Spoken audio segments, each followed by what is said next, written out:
दोस्तों पहले इस वीडियो को आप गौर से सुनिए। मस्जिद के मुतवल्ली भी बड़े सख्त होते हैं, सख्त दिल। मस्जिद बनाएंगे तो कहेंगे इसमें एसी लगना चाहे हो जाएगा, संगे मरमर वो भी हो जाएगा, मीनार 100 फुट की बनेगी वो भी हो जाएगा, गेट हाई फाई बने वो भी हो जाएगा। सबके लिए पैसा है, और जब इमाम को रखेंगे तो तनख्वाह 7,000 8,000। उसके लिए गरीबी आती है। 100 फुट मीनार बनाने के लिए गरीबी नहीं आती। क्या इस्लाम में कहीं लिखा है कि मीनार बने तो 100 फुट बने?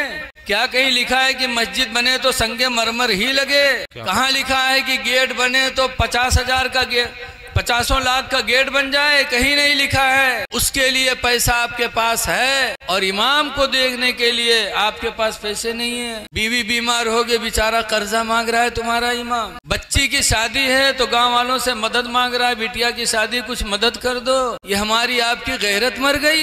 एक इमाम को रख करके हम उसको तकलीफ देते हैं। ऐ लोगों, इसीलिए मुसलमान पीछे जा रहा है। और ये आज की बात नहीं, हर जमाने में उलमा से लोग हासिद बने।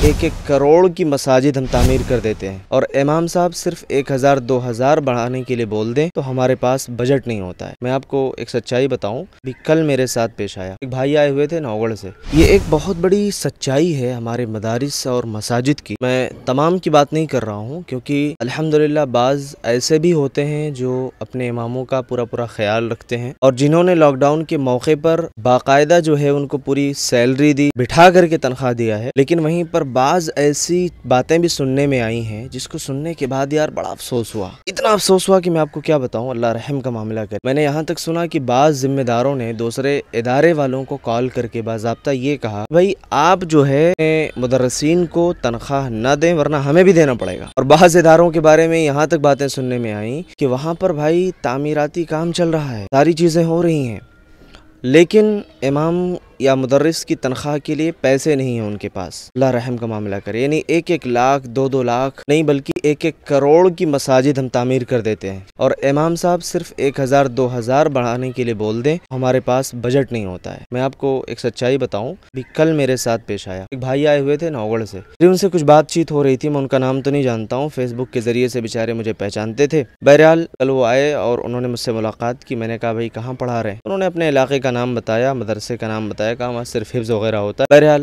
सारी बातें हो गई। उसके बाद जो है उन्होंने कहा कि मैं तकरीबन 7 या 8 सालों से वहाँ तालीम दे रहा हूँ माशाल्लाह, और वहाँ हिफ्ज़ की शुरुआत भी मैंने ही की थी। मैंने कहा बड़ी अच्छी बात है आया, लेकिन तनख्वाह वो लोग नहीं बढ़ा रहे हैं। मतलब मैंने बहुत आजिज़ी की, यहाँ तक कि उन्होंने मुझे अपने व्हाट्सएप पर रिकॉर्डिंग भी सुनाया, बेचारे ने रिकॉर्डिंग भी सुनाया। रिकॉर्डिंग वगैरह सुनने के बाद मतलब जो जिम्मेदारों का रिएक्शन था कि हाँ अल्हम्दुलिल्लाह आज भी हम आपके बारे में सोच रहे हैं, कोई मसला नहीं। यानी कि सिर्फ हम जो है ना टोपी पहना रहे हैं दूसरों को। ये हालत है कौम की। टोपी पहनाइए, दूसरों को उम्मीद में रखिए, दिलासा दीजिए कि भाई हम बढ़ा देंगे, लेकिन नहीं बढ़ाया जा रहा है। तनख्वाहें नहीं बढ़ाई जा रही हैं भाई। वो कह रहे हैं कि ऐसा करते करते तकरीबन जो है 2 से 4 साल गुजर गए, लेकिन उन्होंने 1,000 तक नहीं बढ़ाया। ऐसी हालत है, अल्लाह रहम करे। इस वीडियो के जरिए से पैगाम देना चाहता हूँ मेरे भाई। अभी पाकिस्तान की एक वीडियो सामने आई थी, अल्लाह रहम करे। वहाँ तो इतनी बुरी हालत है, मतलब कि वहाँ तो मसाजिद के बजट का ही सबसे बड़ा मसला है। इलाकाई लोग, आसपास के लोगों के पास इतने पैसे नहीं हैं कि वो दे सके। अल्लाह रहम करे, वल्लाहु आलम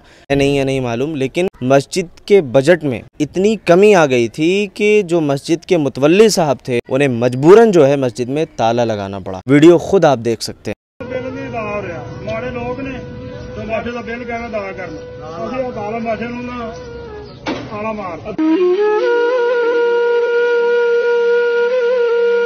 हमारे लिए कितनी बड़ी शर्मिंदगी की बात है। और बाज़ जगहों पे माशाल्लाह बजट का कोई मसला नहीं होता है, लेकिन इमाम साहब की तनख्वाह में इजाफा नहीं किया जाएगा। अच्छा बातें क्या होती हैं मालूम है आपको? कि देखिए इमाम साहब उस मेयार के नहीं हैं जिस मेयार के हम ढूंढ रहे हैं ना, उस मेयार के नहीं है भाई। आप उसको जब माशी एतबार से बेफिक्र कर देंगे भी तो वो बेफिक्र होकर के काम करेंगे ना। जब उनको तरह तरह का टेंशन होगा, उनके बाल बच्चों का, घर वालों का, तमाम चीज़ों का, बेचारे कैसे वो काम कर पाएंगे? जाहिर है कि वो टेंशन में होंगे, तो वो उतनी आज़ादी के साथ या उतने दिलजमाई के साथ काम नहीं कर सकता। वरना हालात यार बहुत नाजुक हैं। बाज़ इदारों में ऐसा भी होता है कि जब तनख्वाहें काफ़ी नहीं होती, सातिज़ा बेचारे ट्यूशन पढ़ाते हैं, वहाँ भी 100-200 रुपये 150 रुपये एक ट्यूशन के जो है दिए जाते हैं। ये हालत है। लेकिन वहीं पर लोग अपने बच्चों को जहाँ दुनियावी तालीम देंगे, ट्यूशन पढ़वाने के हज़ारों रुपये देने के लिए तैयार होते हैं। کرتے ہیں، تو کیا یہ سچائی نہیں ہے؟ بہرحال ہم مسجد تعمیر کریں، بڑے بڑے جو ہے عمارتیں کھڑی کریں، منع نہیں کیا اللہ نے، لیکن سب سے اہم مسئلہ یہ ہے کہ دیکھیے ہمیں اپنے ائمہ کا بھی خیال رکھنا چاہیے،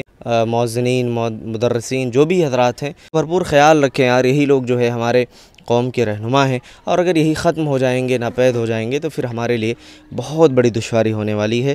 یہ میرا ایک درد تھا جو میں بیان کر رہا ہوں، اور کسی پر کوئی کمنٹ کرنا نہیں ہے، اعتراض کرنا نہیں ہے۔ باقی سب کو چاہیے کہ یار کہ وہ اپنی کمیوں کو جو ہے دور کریں اور اپنی نیتوں کو درست کر لیں، ہے نا۔ اللہ تعالیٰ ہماری نیتوں کو دیکھنے والا ہے، اور ہمیں اللہ تعالیٰ کے ہاں جواب بھی دینا ہے۔ بہرحال اللہ تعالیٰ رحم کا معاملہ کرے۔ السلام علیکم ورحمۃ اللہ وبرکاتہ۔